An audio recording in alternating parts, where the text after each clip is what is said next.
For the latest information regarding the COVID-19 pandemic in Cupertino, please visit cupertino.org/coronavirus. Good morning. My name is Corina Herrera Loera, Public Information Officer here at the Emergency Operations Center with Santa Clara County.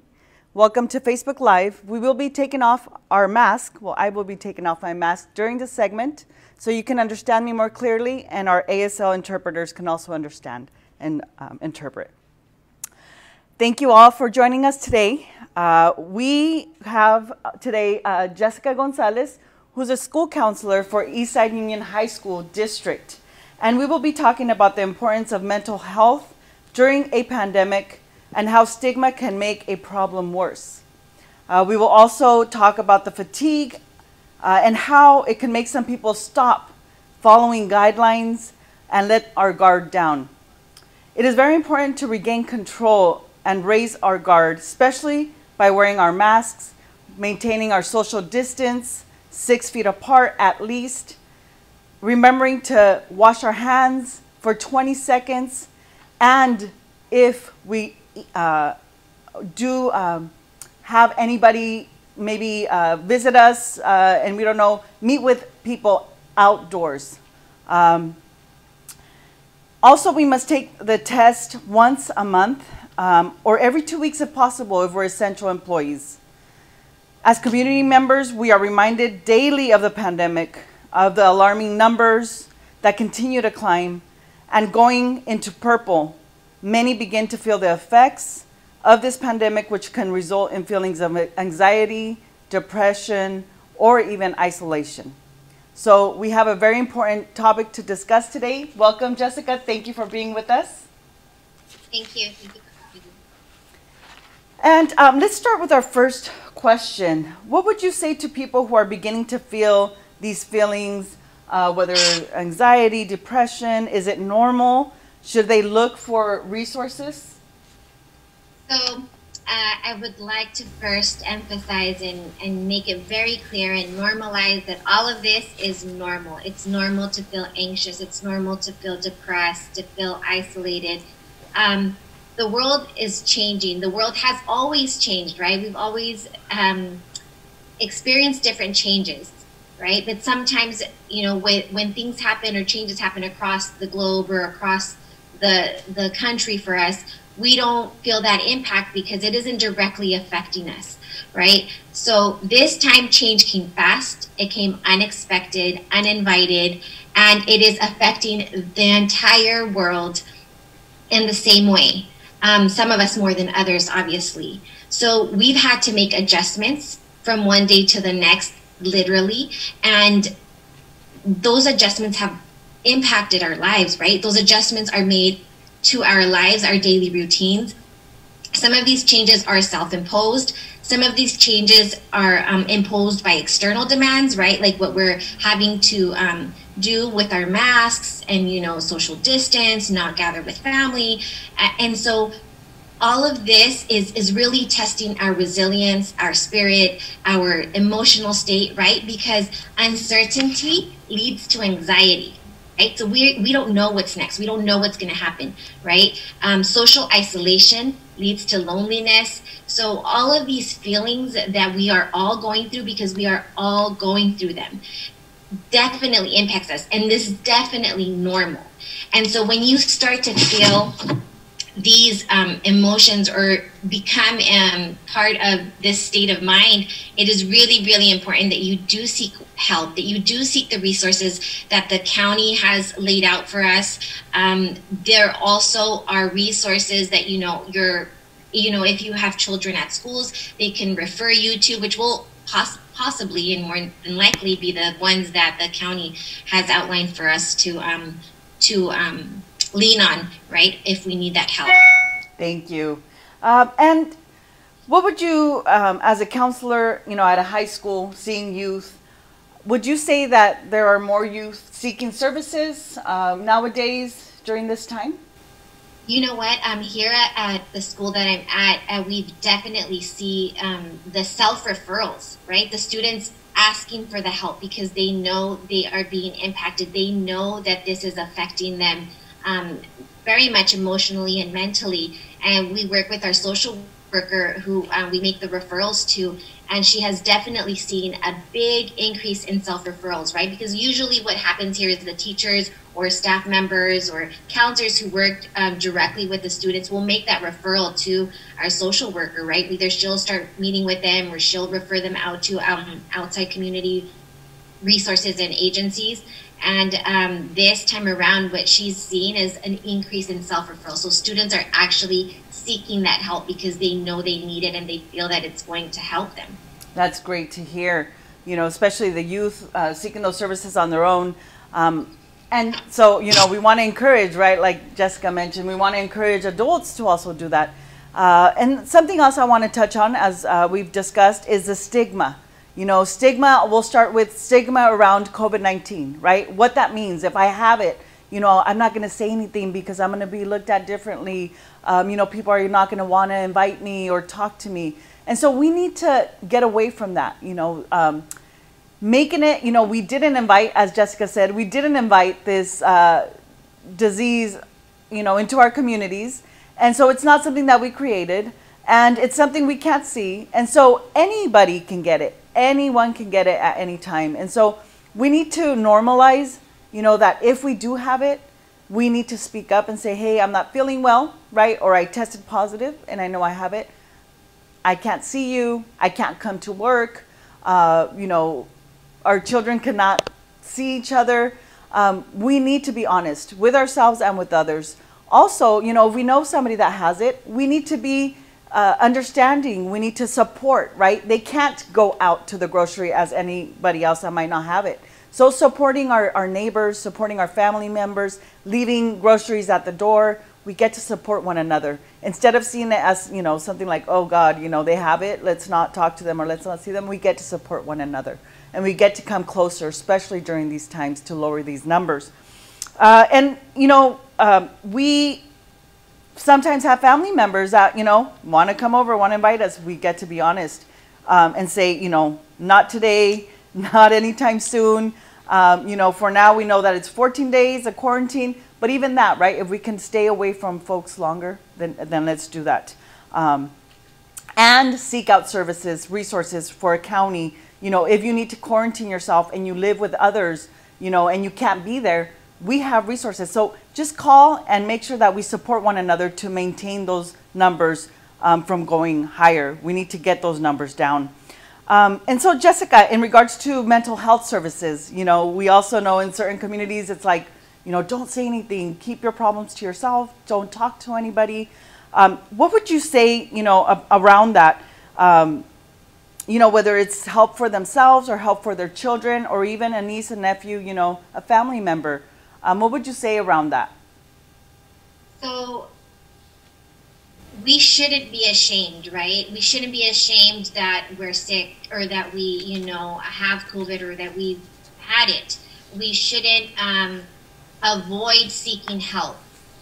We should say that if we've been around other people, we should share that because that is acting in a responsible way, right? We as an adult are modeling how to deal with an issue, how to deal with a problem to our younger generation, to our children, if we have children in our homes, right? And so when you take responsibility and you hold yourself accountable or you take that accountability, like, you know what, I've tested positive. You know, I know we were having dinner outside or whatever it was last week, and I really need you to go and make sure you get checked. Or it's part of our responsibility as human beings, as members of this society, to keep one another safe, right? That's what we're doing. We're not trying to become more isolated or become, you know, the black sheep or what have you. It's about building community, having the responsibility or empathy to make sure that everyone around you is okay, right? And when we do that, when we make sure that to check in or to, you know, say I need help, we're modeling to our children how to solve problems, right? How to deal with issues, right? And if the more we do it, the more we normalize it, the more it's going to be okay and to be part of what we do moving forward, right? This is a time where we've had to reinvent ourselves, right? And really look inside, reflect, how do I want to move forward in life? What kind of a human being do I want to be, right? And this is definitely a moment in time where we get to do that, right? It's not easy. Making changes is not easy, as we all are dealing with, right? But it's so, so important to do that, not just for yourself, but for everyone around you. If you don't have children, but people around you, society, those who you work with, it's super, super important to seek that help and normalize it and not be ashamed of it. Mm-hmm. Thank you. And I love that, right? It's a physical help with the COVID and that mental health, that emotional part, right? Like when we have a need to then seek out that support or help one another. Mentioned, I have a friend, I have resources and services where, I have a number where you can call at any time, especially when we start seeing some of the signs, and we'll be going over that in a little bit. And before we go into that, I do want to talk about just me feeling, you mentioned a little bit about the isolation, that loneliness, where sometimes it's like, you're at home and you're like, it must just be me feeling this way. Why is everybody, feeling great or doing great? Why do I feel like that? Can you talk a little bit about that feeling and how can someone process maybe that negative energy into something positive?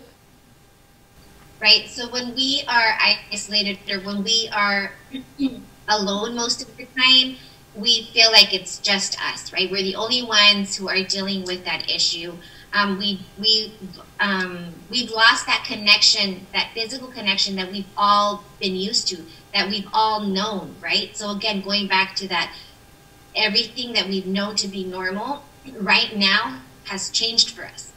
So it's hard, right, to look at it, right, with how I know my friend or my coworker is dealing with X, Y, and Z just as I am, and they're feeling the same way as I am, because we're disconnected in that physical form that we've all been used to, right? So right now, we're also receiving a lot of information, like information overload, right? Our routines have been disrupted. So things that we can do for ourselves and to change this negative energy into a positive energy and a positive way of moving forward is to tune out for some time, right? So if we're receiving all that information overload, and when a lot of that information is negative, or it's just kind of like a downer, right? It makes you feel really like sad and overwhelmed. You're naturally going to feel that same way, right? You're going to feel that negative energy, just the sad information about percentages going up of COVID cases, the death rates going up. That's heavy stuff. So it's important for you to build boundaries, right? Like say, I'm only going to look at my news or the updates for my county or for my city and to make sure everything's okay, no changes have been made, I don't have to make any changes to my daily routine, and then turn it off, right? And then tune into something that's positive, that makes you laugh, that brings you joy, that brings you peace. Like those things are very, very important. So setting boundaries with the information that you're receiving is very important. The other part is that, we've had our routines disrupted. So finding a new routine, a new daily routine is going to help you, right? Building new habits, waking up. Maybe this time around we don't have to worry about that commute. So that gives us time to wake up, have some tea or some water, do a mini meditation or sit outside, breathe in some fresh air, go back in, start your connection if you're working remotely from home, whatever it is, right? That building a new routine that's going to help you feel better. Thank you. So those would be my suggestions. Thank you so much. And I do want to highlight some of the resources that we have here in the county through our behavioral health services. And so the phone number that we have here for our call center for behavioral health services is 1-800-704-0900. And you will see on the screen a list of the different phone numbers and resources that we have. And let me just go back to that call center number. When you call, you will have an option from various choices. The first one will be the suicide hotline. and depending on the needs, you will then mark and go to that choice. The second one will be the mobile crisis line, where somebody can come out, and we have behavioral health services providers coming out and can respond mobilely. And then we have an urgent mental health services option.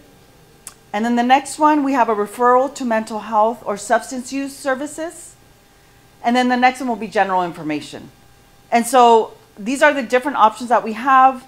If you're calling and it's an emergency, obviously you will be encouraged to call 911 depending on the situation. But there are many services and resources in our county for behavioral health, for mental health resources. And so as Jessica mentioned earlier, we know that gyms are being closed. We know that, some of us had gone back somewhat to our regular routines where we were working out or doing things, that were making us and helping us kind of feel a little bit more normal, and we had to close down, right, and go back to the purple tier. I just want to highlight, right now, Jessica, since we can't visit one another, and we can't see, people that we were maybe seeing, because we were at the point where we were gathering with 2 other families, what can you highlight and maybe even, mention again, right? That's healthy for our families during this time, especially maybe during the holidays, that are coming. People had maybe other ideas of what they were going to do, but we have to come back and, stay home these holidays coming up. Any thoughts on that? So again, it's all about reinventing ourselves, right? And it's really hard, and I understand, right? Because it's a change in what we've been used to. So really thinking about what are other ways that I can connect, right? With my immediate family, what can I do? How can I make this different? How can I make this a little bit more special, right? Or this dinner tonight, or what have you, or this birthday.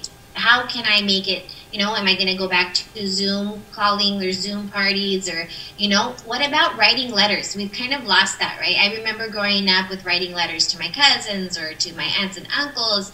And it was not just in another country, but, across the state or in another city. So reinventing ourselves, but also looking back at what we used to do to communicate and stay in contact with people, right? I think those are really important things to kind of just think about, and it could be a really great family conversation over dinner about, okay, so what can we do differently? What would you like to do, right? What can we do? How about we send a note to everybody that was supposed to come over this Thanksgiving? Or how about we send a note to, Tio Luis, because I know he's feeling sad, he's home alone, or whatever it is, right? How about we call him, or how about we set up a Zoom meeting so we can talk and, just connect and catch up. Just different things, or things that we started to do at the beginning of our shelter in place, or when the pandemic first came here to us, to just keep connected and try to stay hopeful, right? Yeah. Because that's all we can do. Those are great ideas, and so it's all about lifting the spirit, right, of ourselves, of our families, of those around us. Another idea I heard from one of our coworkers was like, we can't go out and have Christmas with others, but we can bring Christmas home, and so those little things that really lift that spirit for yourself and others around you, right? Thank you so much, Jessica, for joining us today. I appreciate you coming, to share your wisdom with us. And so, to the community out who's watching us, let's remember, maintain social distancing, wear our face masks, make sure to wash your hands, and make sure that your holiday plans look different from last year. If for some reason they look the same, there is something wrong. This year, we need to make sure that they're different. And so with that, also, I want to highlight some of the testing resources that we're having in our county coming up. We will have a testing site in the east side of San Jose on Story and King, next to the Cardenas shopping center. In that shopping center next to the store, you will see a clock tower, and go in through those doors. You'll see on the screen, where it's located, and then also the times. It will be next Wednesday, and then there will also be an opportunity in December to also go there and get tested. So make sure you do that. And then also I want to highlight that just because you get tested and you test negative, it does not give you a pass to travel or to be around others, other than your household. What it means is just that in that moment you tested negative because you don't know what's happened after that. And so usually you receive your test, could be from 3 days to maybe a week, or more. There's things and people that you've come in contact with between that time. You don't know who they've been around. And so it does not give you a pass. So just remember that, it's for the moment in time. We get to continue to test ourselves. If we're frontline workers, we get to test ourselves every 2 weeks. If you're not, try to get tested monthly. We need to make sure we bring our rates down. Everything we do will support. As we know, we've done it before. We brought our numbers down. We can do it again. We just got to tighten up. Thank you so much for joining us, and we'll see you the next time. For the latest information regarding the COVID-19 pandemic in Cupertino, please visit cupertino.org/coronavirus.